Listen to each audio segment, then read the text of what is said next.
Hello everyone, I am Tessellating Hexagons, back with another serving of Spyro the Dragon, the classic, the original, the irreplaceable, the one and the only. And I just had to glance away for half a second, which will be your undoing in this level. This is Misty Bog, known in Japanese as Broken Palace, for reasons we'll see shortly. And example of enemies interacting with the environment, there are these hunter enemies who will trap the roast chicken things. Well, I've not been told they aren't roast chickens, maybe they're just regular chickens that are really spotty. They just always looked like roast chickens to me. But they're somehow alive. Anyway, now I do like how, in the Japanese version of this game, they've reinterpreted this level completely, because I've been displaying the Japanese names of the levels throughout this LP, and for the most part, they're more or less the same. Some of them focus slightly differently, so for example, Stone Hill was Speed Chase, because that was the introduction of the thieves. But then we've had ones that, Town Square was Glide Town because it relied heavily on gliding, that's fair enough. But then there are ones that just straight up agree, like Wizard Peak, it's the same in Japanese. And by the way, that's not me translating the titles when I show them on screen. That's, the Japanese names are literally just the English words but written in katakana. So, a Japanese person would look at the title of this level and say, Broken Palace! Like, that's not even me being racist, that's legitimately how they'd approach it. Also, the enemies here are really difficult to avoid. Admittedly, I did kind of go into that one. Like, I don't normally get got by the tree enemies, but I was kind of arsing around, so it's kind of my fault. But the frogs here especially are brutal. They have a really quick attack with, like, they have this, they give you a literal tongue lashing. There we go, I've made a pun. They can attack with their tongues, and they move, well, each one has one tongue, ambiguous wording. They can whip you with their tongue, and that attack is very quick, very difficult to avoid, and has an insane range to it, so between that and those tree enemies, which, as we've just seen, can gang up on you pretty quickly, it is very easy to take damage in this level, and so it would be one of my least favourites. But I do actually kind of have a bit of a story with this level, and it's a very recent one as well. Like, this isn't an enduring memory from my childhood. This is a story from really, really, really recently. But I kind of promised the other party involved that I wouldn't share this story because I'm gonna die. Oh god, I'm down to no health in this level. That's not a good time. Well, I'll tell you a bit more about this story in a moment, but first we've got a Durgan and more importantly a checkpoint. Illa Roscoe! Be on the lookout for attack frogs. They are cold-blooded killers. Attack frogs? And this used to be such a nice swamp. So we've heard. But, I mean, there you go. You know the frogs are brutal when even the game is warning you about them. Because the standard Nork enemies here aren't that bad. They may be completely metal so you can't flame them, but you can just sort of charge through them and occasionally miss them completely. Now, when I was saying before about gems not magnetizing to Spyro from chests if you do it just right, I think I was going to say maybe not having sparks has something to do with it, but I mean, there we go, we managed it there. I told you it could be done. You can charge through a chest and it won't necessarily magnetize towards you, but it can. I thought maybe if I didn't have sparks that would make it slightly easier to do, but it just seems you have to clip exactly the right corner of the chest. I don't know. In the grand scheme of things, it's completely an irrelevant numpkin. Which reminds me, it occurred to me the other day, after having shared the tale of Little Shitty Shumpkin, which, that's a story unto itself, and now is neither the time nor the place, but it's occurred to me that pumpkins are kind of weird, in that, no, Spyro, don't do the thing, at least one of these frogs is going to whip you and then you're going to die. You see? You see? You see. Well, you can't say I didn't warn you. Okay, hopefully I won't fuck this up this time, but as you can see, the frog's very quick, very attack happy. I have managed to get through this level without taking too much damage in the past, but, like, taking either one or none damage, but it's very difficult. And this next room is very us. But yes, I was talking about pumpkins. They're weird, because if you just think of the concept of a pumpkin, they're kind of miserable entities, aren't they? Because you just think of a pumpkin, and you're just like, oh, it's a pumpkin. I'll carry on this rant in a moment. Thanks for releasing me. It seems like I've been trapped in here since I was your age. No. Why, I remember... gotta go! Right, so yeah, if you just think of the concept of a pumpkin, and hear me out on this, you think, because Because they're that sort of shape, you know? You imagine that sort of shape in your mind, that's the sort of thing that comes to mind.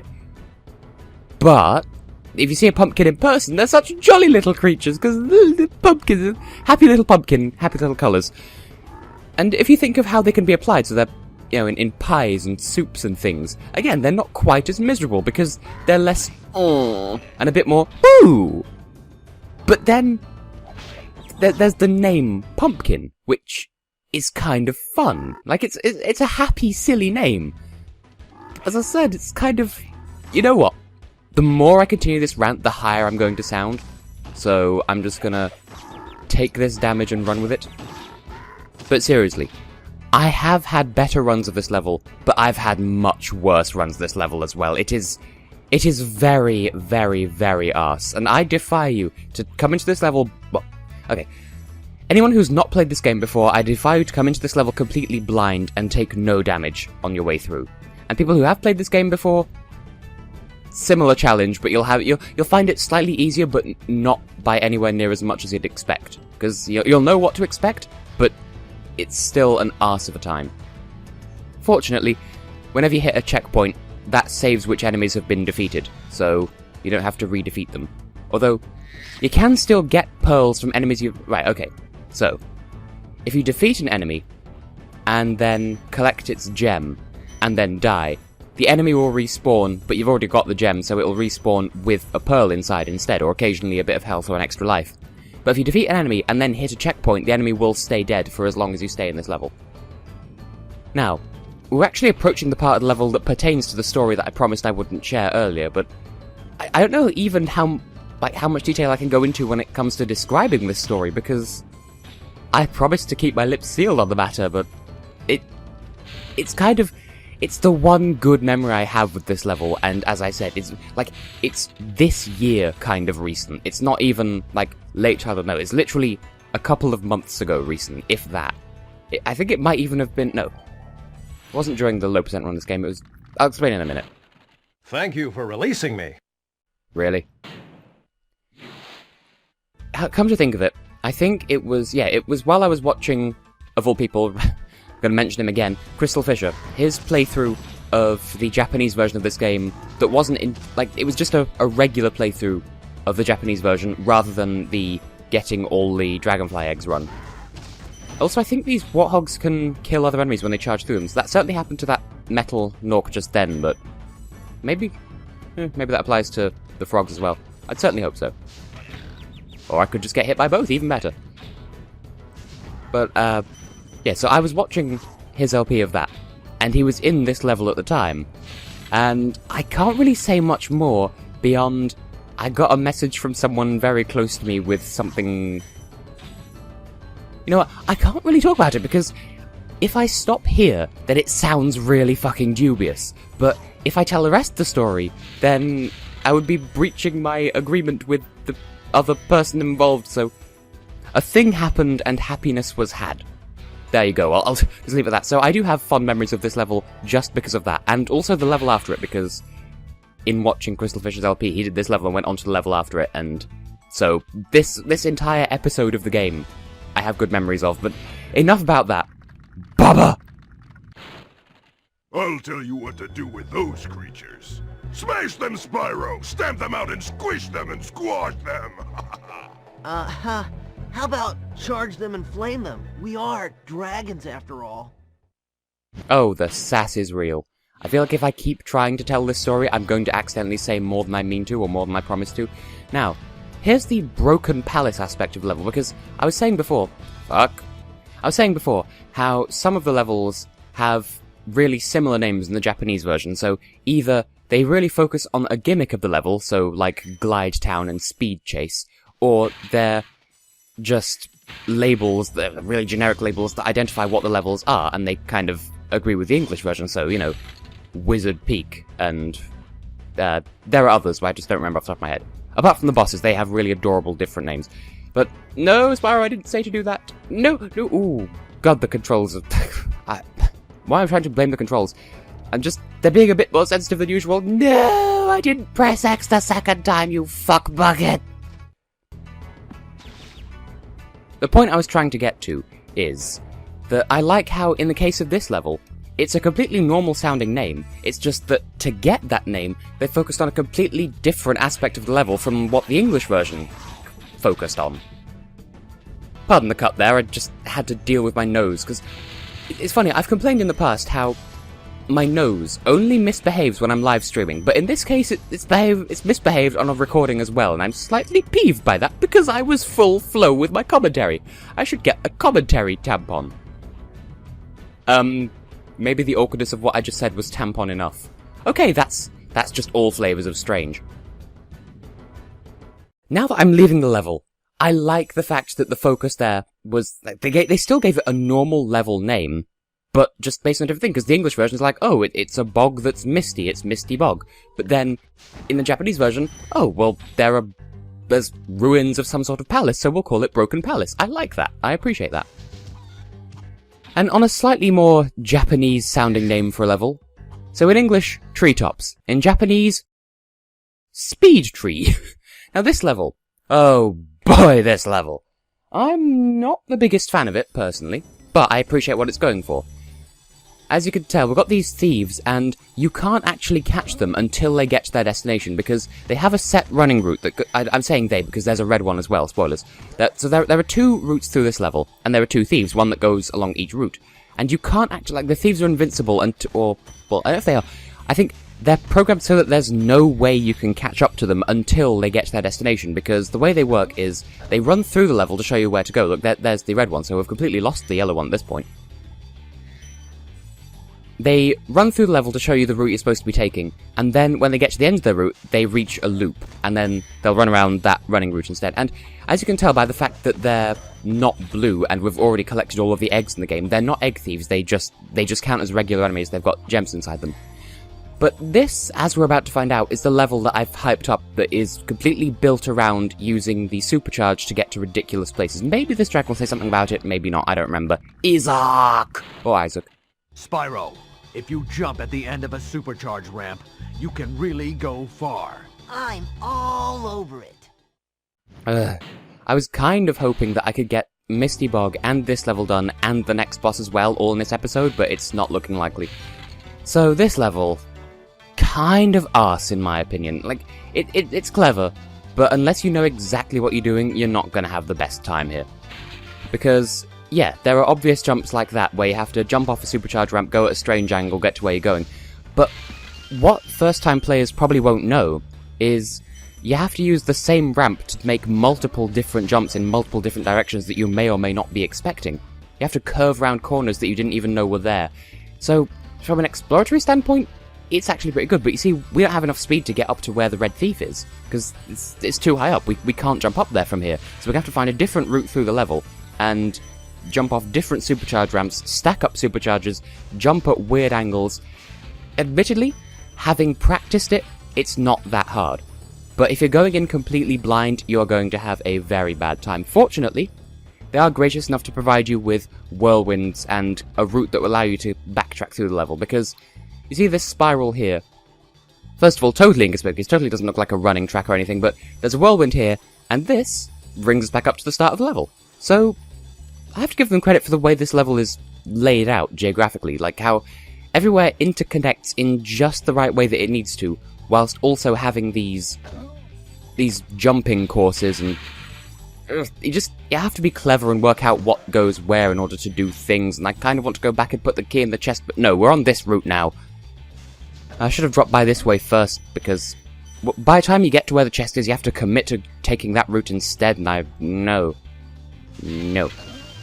Also, what are the things that these guys throw? Because they look like flowers, and then they throw them, and then when they throw them they look like a bunch of bananas, but then they explode into weird, flowery, fruity petals, and... also, I feel like I don't know, the enemies here, I feel like people would object to how they're designed, because they're like, oh, no, those are racist stereotypes of this type of people who live in this part of the world. I don't know. I just feel like that's how people would react to those enemies, and... I don't know. If anyone agrees with me on that, then let me know. I'm not personally offended, but I don't know if I should be offended. So I'm sort of reserving judgment. But I mean, they made it into the game, and the re-release on the PlayStation Network, so they can't have been censored, so maybe they're not that offensive? I don't know, I'm rambling. Lyle, save me from my rambles. Greetings, Spyro. For an amazing tour of the treetops, don't just stop at one supercharge. So there's your hint that in order to fully explore the level, you're going to need to start stacking jumps. But here's an RC jump. You have to do a complete 180 and then launch yourself off this, and even then, as you can see, it's kind of up to luck whether you have enough speed to actually make the jump. Because there's a little ramp that, like, as you can see down here, where it curves around the bottom of this platform, and you need to supercharge off this, like, this supercharge ramp, curve back around, and launch yourself off that ramp that I was just on to fling yourself over to that platform over there. There is no other way of getting over there, but as you may have glimpsed just then, that's where the yellow thief is. I've tried many times on my low percent run. You cannot jump there just using this ramp alone. You have to take this corner. And if you hit the wall, obviously you die. Now, one problem that, well, you don't die, your supercharge dies. One problem that I've had with this level, with this gimmick, is that sometimes the buttons will refuse to do the things that I'm saying in the order that I'm trying to use them. So I will hold down square to charge and then press X to jump, and then it'll carry on, like, it'll put me back into a charge and act as if nope, that's not high enough. It'll act as if I'm still holding down the square button, which of course cancels out my glide because it thinks that I'm jumping, and oh my fucking god, I did this perfectly on my practice run. What the hell? I'm just figuring we might as well do this now just because we're in the right area, and we'd have to do a load of backtracking to get back here, so since we have a checkpoint right there, it did the thing again where it forgot that I wasn't holding down the square button. There we go. For some reason, launching off that ramp gets you an insane amount of air. And because of Tales of Vesperia, I keep having to double think whenever I hear the word air. Because am I referring to air as in A-I-R, or the Tales of Vesperia substance A-E-R? No, A-E-R only exists in Tales of Vesperia. Jed. That was quite a ride, Spyro. You've learned a lot since you were a young glider. Yeah, well, you could have found an easier spot to get stuck. Get fucking wrecked. Yeah, this was one of the last dragons that I got on my practice run, just because it was just such a nuisance to get here. Now, on the subject of Tales of Vesperia, will I ever LP it? Not likely. There's so much of it. It took Basayanella over a year to do. I don't see myself having that much dedication. Although I'm a fine one to talk, considering I'm planning an LP of a JRPG myself. Yeah. Oh my god. Sorry, my brain just completely died on me for a second there. Just because this level is so stress-intensive and... yeah, I'm kind of dying. I should probably have another cup of tea. Because I kind of want to record a whole load of episodes back to back to back here, because technically this is being recorded on the day it's meant to be uploaded. So... knees, I say. But I still want to batch record, because like, I'm so close to finishing this LP. It'll take just 1 or 2 more recording sessions. Either way, look at this, we wrap back around to the starting area, which is just over yonder, the finishing area. I just said I can't think, and look at me proving how not think I can, because that was totally grammar. But in case you couldn't tell, in order to maintain enough speed, we're going to need to use a level 2 supercharge. We're going to need to charge from that first ramp, which I was having so much trouble with just now, and then connect it to the second ramp that we just went down in order to have enough speed to launch ourselves up there. So I'm just gonna cut to when I get back there. Oh, this life here respawned. Either that or I just didn't collect it. Well, either way, it's nice to get the lives back up considering how many I burned on that stupid jump to get to over yonder distance place. Want to get this checkpoint because otherwise, if I die, then sad times will be had. So, I think you need to... fuck. Actually, hang on. I think... is it this one? It's not this one. This is completely not where I meant to be, but I'm over here now, so... while I'm here, I could go and grab the chest, I suppose. Yes, go and grab that chest by all means. Hang on, Red Thief, what are you doing here? You're supposed to be at your station. We saw you get to your destination. Did you respawn just because I died a couple of times? And theoretically, I could just... oh, you can kill them! You're just not supposed to be able to. Well, there we go. I learned something today. So, I am still going to cut till when I get back to when... well, no, hang on. I would say I'm going to cut, but I think there's another little thing we can do here, because I was talking before about unexpected jumps. Well, I mentioned before, there's this ramp up here which connects back to the start of the level. Well, you can keep going and come through this little opening here, and I forget where this puts you. Oh, this is how you charge up this. My brain was going completely the wrong way. That's how you get up here. I don't know what I was thinking, stacking superchargers with those other 2 ramps, no. What I did is the canonical way that you're supposed to get up here. Ignore my ramblings from before. As I said, today I just cannot brain because I've just now finished the 2 hardest levels in the game in my own personal, humble opinion. Don't prove me wrong now, Gem Counter. Please keep ticking up. Oh no! Oh no! Oh no! Oh! Well, I completely missed these chests somehow, but I'll just... like, when I get out here, you'll see where I am. So, this is the ramp that connects to the finishing area. I just went back up here, and sure enough, there were those 2 chests there. So, that's one huge crisis averted. I can't... No, Spyro, don't get caught in the whirlwind. We're trying to get to the end of the level, you fuckbucket. Stupid game, stop helping me. As I was about to say, for some reason, because of Sonic Rush, I can't think of the phrase huge crisis without thinking of Sonic Rush, which is, it's a bloody weird name for a level, considering it's a level based on a battleship, but... that's a thing, that's totally irrelevant, and also, I believe, even with the cuts that I plan on doing, that's enough for this episode.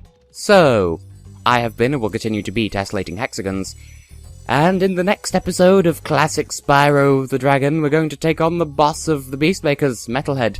It's a lot of fun, I'm so looking forward to it, and... you know what, here's our inventory screen just for reference. We're up to 69%. I hadn't even planned that. I just wanted to take a random look at my inventory and just purely by coincidence, 69%. Oh, today is a good day despite how unthink I've been able of doing. And just for reference, look at how 100% the other worlds are. 69! 69! So, okay, I will behave.